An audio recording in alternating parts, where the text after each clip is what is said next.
अस्सलाम वालेकुम नाज़रीन, मैं हूं डॉक्टर अली और आप देख रहे हैं हमारा यूट्यूब चैनल तारीख की दुनिया। नाज़रीन, आपने देखा और सुना तो होगा और मुतअद्दिद नॉवेल्स में पढ़ा भी होगा कि किस तरह से खुफिया एजेंसियों की जानिब से किसी को उठा लिया जाता है या बड़े ही माहिराना अंदाज में किसी शख्स को यूं उचक लिया जाता है कि उसे खुद भी खबर नहीं होती। या नाज़रीन, इस तरह से खुफिया एजेंसियां काम करती हैं, लेकिन हकीकत में ये खुफिया एजेंसियां काम कैसे करती हैं, इसी की मुकम्मल तफसीलात हम आपको आज की वीडियो में दिखाने जा रहे हैं। नाज़रीन, किसी मुल्क के इंतहाई अहम राजों को खुफिया तौर तरीकों से हासिल करना ये जासूसी के जुमरे में आता है, क्योंकि मुख्तलिफ ममालिक एक दूसरे के खिलाफ जो मालूमात और अदादो शुमार इकट्ठे करते हैं उनमें 80% उन्हें खुले ज़राए अबलाग यानी कि सियासी और स्ट्रेटेजिक मालूमात सफीरों और मिलिट्री अताशियों से मिल जाती हैं, लेकिन इंतहाई हसास और अहम इंफॉर्मेशन इस बाकी मादा 20% में पोशीदा होती है। इसी को हासिल करने के लिए जासूस या फिर एजेंट्स भर्ती किए जाते हैं। नाज़रीन, दुनिया में जासूसी का काम मुल्की मुफादात के तहफ़्फ़ुज़ के लिए बहुत जरूरी समझा जाता है, लेकिन आजकल तो एक खुद मुख्तार रियासत की बका ही जासूसी इदारों की बदौलत होती है। ये जासूस इंतहाई मुस्तैद होते हैं और फौरी फैसले लेते हैं। यानी अगर आप सिचुएशन या प्रॉब्लम को पहले से ही जानते हैं तो आप इसे जब चाहें डील कर सकते हैं। बैनुल-अक़वामी कानून के तहत हर मुल्क को हालत जंग में हक हासिल है कि वो अपने दुश्मन मुल्क की जासूसी करे। नाज़रीन, जासूसी का पेशा हजारों साल पुराना है। सिकंदर आजम अपने दुश्मनों की नकलो हरकत पर नजर रखने के लिए जासूसों से मदद लिया करता था। कदीम मिस्र के फिरौन तुतनहामन की वफात के बाद उसकी बेवा मलिका ने हमसाया मुल्क के बादशाह को खत लिखा कि मुझे अपना एक बालिग बेटा भेज दो, मैं उसके साथ शादी करके उसे मिस्र का बादशाह बना देती हूँ। लेकिन उस बादशाह ने अपने बेटे की बजाय एक जासूस को मिस्र में रवाना किया ताकि वो मलिका की पेशकश का हकीकी पस मंजर मालूम कर सके। इसी तरह चंगेज खान ने भी 12वीं सदी में अपने ज़हीन जासूसों की मदद से एशिया के बेशतर ममालिक को रोंद कर रख डाला। सीक्रेट सर्विस या जासूसी इदारे एक मुल्क की हसास दस्तावेजात या फिर तनसीबात से मुतल्लिक मालूमात इकट्ठी करने के लिए एजेंट भर्ती करते हैं, जिन्हें वो अपनी मखसूस जुबान में सोर्सेज या फिर एसेट्स कहते हैं, जो कि उन खुफिया एहलकारों का एक जाल या फिर एक नेटवर्क टारगेट मुल्क में फैला दिया जाता है। मुतलका मुल्क में एजेंसी का एक शख्स, जिसे स्टेशन चीफ कहते हैं, उन एजेंटों से मालूमात इकट्ठी करके अपने मुल्क भेजता रहता है। एजेंटों की भर्ती मुख्तलिफ तरीकों से की जाती है। अक्सर अफराद पैसों के लालच में आकर उनके लिए काम करते हैं। कुछ नजरियाती या मजहबी वाबस्तगी के जज्बे से सरशार रज़ाकाराना तौर पर काम करने के लिए तैयार हो जाते हैं। ऐसे जासूसों को वाकई जासूस कहते हैं, क्योंकि उन्हें किसी किस्म की तरगीब या फिर लालच की जरूरत नहीं होती। बाज लोगों को तो ब्लैकमेलिंग या डरा धमका कर फंसा लिया जाता है, लेकिन ये तरीका कार खतरे से खाली नहीं होता। इसकी वजह यह है कि भर्ती करने वाला शख्स एक तो गैर मुल्की सरजमीन पर काम कर रहा होता है और वो जिसे फांसने की कोशिश कर रहा होता है वो किसी भी वक्त मुकामी पुलिस स्टेशन पहुंचकर हुकाम को सारी सूरत हाल बता सकता है।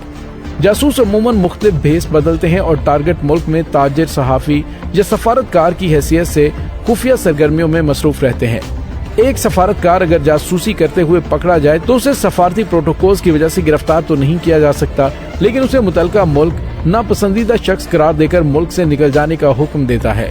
लेकिन आम अफराद को इस जुर्म की कड़ी सजा भी भुगतनी पड़ सकती है। नाज़रीन, कंसेलमेंट की बात करें तो जदीद दुनिया में जासूसी आलात और हथियारों और इंटेलिजेंस डाटा छुपाने के लिए नित नए तरीके इस्तेमाल होते हैं। जासूसी आलात में ज्यादातर मिनी एच रेडियो ट्रांसमीटर कैमरे, वीडियो कैमरे, टेप रिकॉर्डर, माइक्रोफोन वगैरह शामिल होते हैं। खुफिया रिपोर्ट या डाटा को माइक्रोडॉट में तब्दील करके एक जगह से दूसरी जगह भेजा जाता है। माइक्रो फोटोग्राफी के जरिए एक पूरे सफ़े की इबारत को एक बारीक नुक्ते में बदल दिया जाता है। अब यही नुक्ता एक आम खत की इबारत में चिपका कर भेज दिया जाता है, जिसे कोई भी बासानी दरियाफ्त नहीं कर सकता। माइक्रोफिल्म में आम घरेलू इस्तेमाल की चीजें मसलन रेजर, लिपस्टिक वगैरह में भी छुपाई जा सकती हैं। जासूसी खतूत ऐसी रोशनाई से लिखे जाते हैं जो आम नजर में किसी को दिखाई नहीं देते। उसे लेबोरेटरी में बाकायदा केमिकल की मदद से डेवलप करके पढ़ा जा सकता है। सर्वेलेंस की बात करें तो हर मुल्क में एक शोबा इंसदादी जासूसी होता है जो गैर मुल्की जासूसों की खुफिया सरगर्मियों पर कड़ी नजर रखता है।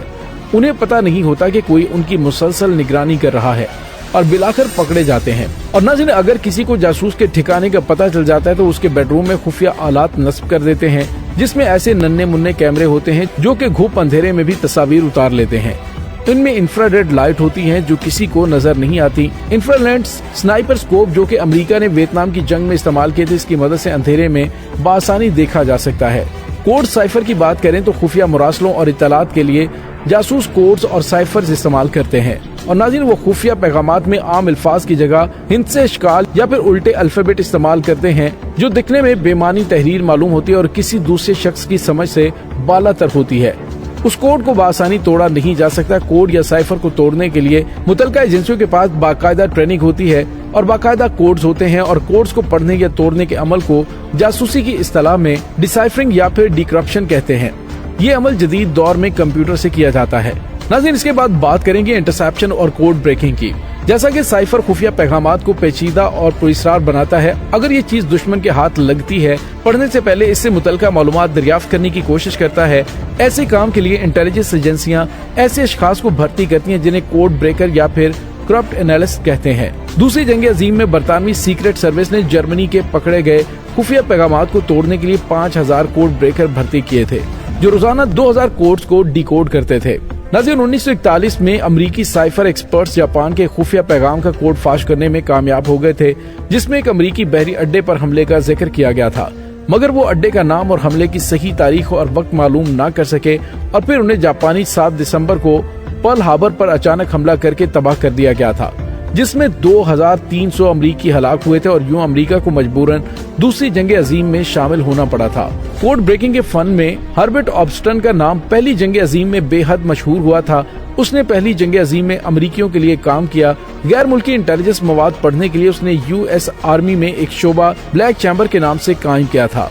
डबल एजेंट एंड डिफेक्टर्स की बात करें, अक्सर ऐसा होता है कि एक जासूस बज़ाहिर अपने मुल्क से फरार होकर डिफेक्ट होकर दुश्मन मुल्क में सियासी पनाह लेता है और फिर वहीं से अपने मुल्क के खिलाफ जासूसी करने लगता है। दरपर्दा वो डबल एजेंट होता है। वो मेजबान मुल्क के राज बआसानी चोरी करके अपने मुल्क भेजता रहता है। लेकिन ऐसा भी होता है कि ऐसे अफराद पर मेजबान ममालिक एतबार नहीं करते और वो उसे झूठ मूठ के राज और इन्फॉर्मेशन देकर वरगलाते हैं और वो अपने मुल्क की इंटेलिजेंस सर्विस को ये जाली मालूमात देकर कंफ्यूज करता रहता है। ऐसे शख्स को जो दुश्मन मुल्क में पनाह लेता है अंग्रेज इस्तिलाह में डिफेक्टर कहते हैं। एक कदीम चीनी सिपा सालार सोंजो ने 4वीं सदी ईस्वी में अपनी किताब आर्ट ऑफ वार में सबसे पहले डबल एजेंट से मुतल्लिक लिखा था। उसने इस किताब की जासूसी के लिए डॉम स्पाइस यानी के तबाहशुदा जासूस का लफ्ज इस्तेमाल किया। हेराल्ड बीट 1930 की दहाई में बरतानवी सीक्रेट सर्विस MI6 का एजेंट था। उसने 30 साल उस इदारे में जासूसी की, मुख्तलिफ ऑपरेशंस और सरगर्मियों में हिस्सा लिया और अपने करियर के दौरान उसका रूसी जासूस इदारे KGB के साथ दरपर्दा रवाबित कायम हुए और वो डबल एजेंट बन गया। कुछ अरसे बाद 1970 में फरार होकर मॉस्को पहुंचा, जहां उसे सियासी पनाह मिल गई। रूसियों ने इस बरतानवी जासूस का वालिहाना इस्तकबाल किया। उसे पेंशन और रहने के लिए आलीशान बंगला दे दिया गया। इसके अलावा ऐसे आला तरीन रूसी एजाज ऑर्डर ऑफ द रेड बेंस भी अता किए और इस वाक़े से 18 साल कबल बरतानवी बादशाह जॉर्ज पंजम ने उसे order of the British empire अता किया था। इसी तरह ओलीग गोर्डियस्की लंदन में KGB का स्टेशन चीफ था। वो बरतानिया में रूस के लिए खुफिया सरगर्मियों में मुलव्विस रहा, लेकिन 1966 के बाद वो बरतानवी सीक्रेट सर्विस के लिए भी अपने ही मुल्क के खिलाफ जासूसी करने लगा और वो सोवियत सिस्टम से सख्त बेजार हो चुका था। 1985 में उसने अचानक सियासी पनाह के लिए बरतानवी हुकाम से रुजू किया, क्योंकि वो KGB के दीगर कारिंदों की नजर में आ गया था जो अब उसकी निगरानी कर रहे थे। तो उसने बाद में KGB से मुतल्लिक अपनी याददाश्तों पर मबनी किताब शाया की। आर्केडी शेफ, जिनको अक़वाम मुत्तहिदा में रूसी मिशन की तरफ से बतौर अंडर सेक्रेटरी जनरल काम कर रहा था, इसी दौरान CIA के साथ उसके रवाबित कायम हुए और कुछ अरसे बाद 1984 में एक रोज उसने रूसी मिशन से निकलकर न्यूयॉर्क में CIA के एक ऑफिस में पनाह ली। ये शख्स रूसी तारीख में सबसे आला ओहदेदार था जिसने फरार होने का फैसला किया था, वरना छोटे मोटे सरकारी एहलकार तो अक्सर मगरिब फरार होते रहते थे। आर्केडी ने भी अमेरिका से ही अपनी किताब शाया की और ब्रेकिंग विद मॉस्को, जिसने लाखों डॉलर का बिजनेस किया था। नाज़रीन, अब बात करते हैं सीक्रेट वेपन्स की। नाज़रीन, जासूसी इदारों का माजी हमेशा खून ही रहा है। ज़माने जंग में जासूस अपनी खुफिया सरगर्मियों में मसरूफ रहते हैं, लेकिन अमन के वक्त भी ये लोग फारिग नहीं बैठते।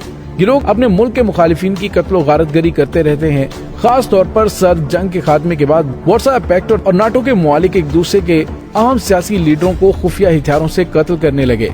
मसलन अमरीकी CIA ने क्यूबा के सदर कास्ट्रो पर 2 मरतबा नाकाम कातिलाना हमले किए और एक बार उन्होंने किसी तरह उनके मखसूस सिगार में खतरनाक बैक्टीरिया इंजेक्ट कर दिए थे।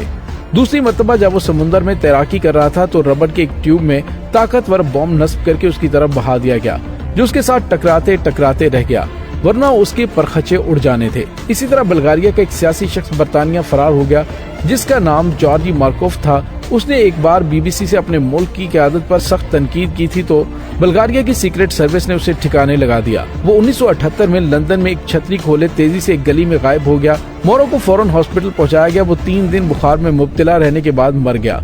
उसके कातिल ने एक मखसूस किस्म की छतरी की नोकीली साइड से उसे एक शराब फायर किया था जो एक मोहलिक जहर से भरा हुआ था। कम्युनिस्ट रूस की खुफिया सर्विस KGB के एजेंट बाजुकात अपने हदफ को खत्म करने के लिए अपने नॉर्मल सिगरेट केस में ऐसा सिगरेट रखते थे जिसे सुलगाकर वो कुछ देर पीते रहते, फिर एक मखसूस वक्फे के बाद सिगरेट का रुख उस शख्स की तरफ कर देते जिससे मारना होता था। सिगरेट के जलते हुए दहाने से एक इंतहाई बारीक सुई जिसमें साइनाइड जहर भरा होता था निकलकर अपने टारगेट के बदन में पेवस्त हो जाती थी, जिससे वो फौरन वहीं ढेर हो जाता था। तो मजे की बात यह है कि KGB की लेबॉर्ट्री में तैयार करदा उस जहर को दुनिया की कोई लेबॉर्ट्री मकतूल के जिस्म से पोस्टमार्टम के दौरान बरामद नहीं कर सकती थी। नाज़रीन, इसके बाद बात करें अफसाना और जासूसी की। जासूसी के पेशे में सनसनीखेजी का वो तमाम तर सामान मौजूद होता है जो एक अफसाने, नॉवल या फिर फिल्म में देखा जा सकता है। एक अमरीकी मुसन्निफ जेम्स एंड मोर ने 19वीं सदी में इस मौजू पर पहला नॉवल द स्पाई लिखा था, लेकिन इस किस्म के नॉवलों ने 19वीं सदी के आखिरी सालों में बड़ी शोहरत हासिल की।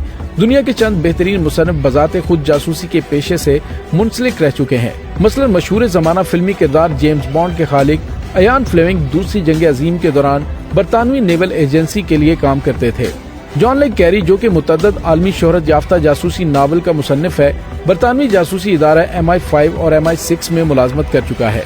हॉलीवुड ने इन दोनों मुसन्निफों की तहरीरों को कामयाब तरीन फिल्मों में ढालकर आलमी सतह पर पेश करके अरबों डॉलर कमाए हैं। इसके अलावा भी कई लोगों ने इस मौजू पर किताबें लिखकर खूब दौलत कमाई। मसलन फ्रेडरिक की किताबें कई मिलियन की तादाद में छपकर पूरी दुनिया में बिकती हैं, बल्कि उनके कई जुबानों में तर्जमे भी छपते हैं। तो नाज़रीन, उम्मीद है आपको जासूसों के बारे में काफी ज्यादा मालूमात आज की हमारी इस वीडियो में मिल गई होंगी। अगर वीडियो पसंद आए तो उसे लाइक और शेयर करें और कमेंट सेक्शन में कमेंट जरूर किया करें। Thank you so much.